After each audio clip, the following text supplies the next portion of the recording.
তো সবাইকে আবারও শুভেচ্ছা জানাই আমার নতুন ভিডিওতে। তো নমস্কার, আদাব সবাই, আশা করি যে যেখানে আছেন ভালোই আছেন। তো অনেকদিন পর আবার আরেকটি ভিডিও নিয়ে আসলাম আপনাদের মাঝে। আজকের ভিডিওতে আপনাদের দেখাবো এই ডেনমার্কে আমি আজকে এই প্রথম একটি মন্দিরে গিয়েছিলাম। মন্দিরটার স্ট্রাকচার এবং ডিজাইনটা হচ্ছে আমরা মুভিতে বা পিকচারে যে দেখে থাকি যে তামিল বা শ্রীলঙ্কান যে মন্দিরগুলো ডিজাইনটা থাকে ঠিক ওই রকমই, এবং কি অনেকটা জায়গা জুড়ে এই মন্দিরটা করা হয়েছে। এই মন্দিরটা আনুমানিক আজ থেকে আরও 10 থেকে 15 বছর এমনকি 20 বছর হতে পারে। তো এটা হচ্ছে মন্দিরের বারান্দা বলা চলে। তো এখানে অনেক রকমের গাড়ির মধ্যে মূর্তি রাখা আছে, যেগুলো নিয়ে আমরা সচরাচর যে র্যালি বের হয় ছোট ছোট মূর্তিগুলো গাড়ির উপরে রাখা হয়, সেগুলো এখানে হনুমান, কৃষ্ণ, অনেক রকমের মূর্তির গাড়িগুলো রাখা আছে। তো আমরা এখন ভিতরে প্রবেশ করব। আমরা একসাথে 12 জন গিয়েছিলাম। তো এক এক করে আমরা সবাই জুতা বাইরে রেখে প্রবেশ করার জন্য প্রস্তুত হচ্ছি। তো এটা হচ্ছে মন্দিরের যে বারান্দা থেকে মন্দিরে ঢোকার প্রথম গেট। এটার আসলে এটা শীতাতপ দেশ, তো শীতের দেশে খোলামেলা স্থানে রাখা যায় না ঠাকুরের প্রতিমা বা সব কিছু, কারণ এখানে সবসময় হালকা বাতাস বয়ে চলে, তো এতে করে প্রবলেম হতে পারে। এর জন্য চারিদিকটা দেয়াল দিয়ে ঢাকা আছে, যাতে বাইরের ঠান্ডা আবহাওয়া ভিতরে না প্রবেশ করতে পারে ঠিক মতো। এটাই হচ্ছে মেন মন্দিরের ফটক, অনেক বড় এমনকি লম্বা আকৃতির।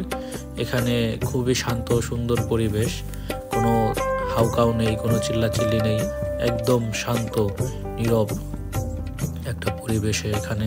এবং কি এখানে যে পিলারগুলো দেখা যাচ্ছে, পিলারের চারপাশে অনেক রকমের মূর্তি তারা দিয়ে ডিজাইন করেছে। তো এই মন্দিরটার ভেতরটা একদম দেখে মনে হবে যে স্ট্রাকচারটা একদম আমাদের বাড়ি যেরকম করি সেরকমই। এগুলো পিতলের মূর্তি, দুর্গা মূর্তি এবং অনেক ধরনের মূর্তি এখানে আমরা আজকে দেখেছি। তো আমি আস্তে আস্তে যতটুকু সম্ভব আপনাদের দেখানোর চেষ্টা করব। আসলে ওইভাবে করতে পারিনি ভিডিও ভিতরে, তো আমি যতটুকু ভিডিও করেছি বাইরেরটাই আর কি বেশি করতে পেরেছি, কারণ এখানে একটু প্রবলেম ছিল ভিতরে ভিডিও করাটা।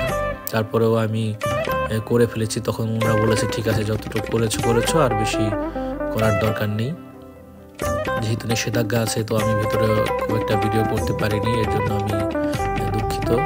তো আরেকটা বিষয় আমার ভালো লেগেছে, আপনারা হয়তো দেখতে পাচ্ছেন এই মুহূর্তে কলা গাছ।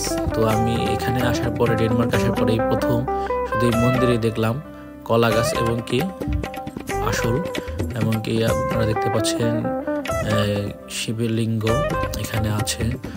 অনেক ধরনের তুলসী গাছ আছে, অনেক ধরনের ফুল গাছ আছে, যেগুলো দিয়ে চারপাশ খুবই সুন্দরভাবে সাজানো।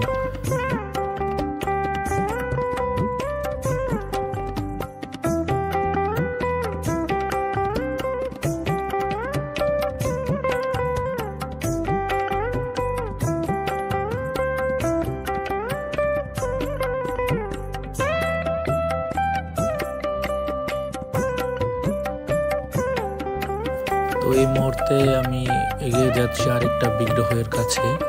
এখানেও আমরা আরেকটা মূর্তি দর্শন করেছি, ওই যে আপনার সামনে দেখতে পাচ্ছেন তুলসী গাছ আছে। তো এগুলো আসলে দেখলে খুবই ভালো লাগে, আমার সেই দেশের কথা মনে পড়ে যায় যেখানে আমাদের যে ধর্মীয় স্থানগুলো আছে, আমরা যারা যেখানে ঘুরেছি অনেক জায়গায় ঘুরেছি। তো আলো স্বল্পতার কারণে আমি আপনাদেরকে মূর্তিটা ঠিক মতো দেখাতে পারলাম না। তো যতটুকু মনে হয় মূর্তিটা অনেক কালো, হয়তো কুষ্টিবাজারে হতে পারে। তো এই মুহূর্তে আপনারা দেখতে পাচ্ছেন একটি ময়ূর।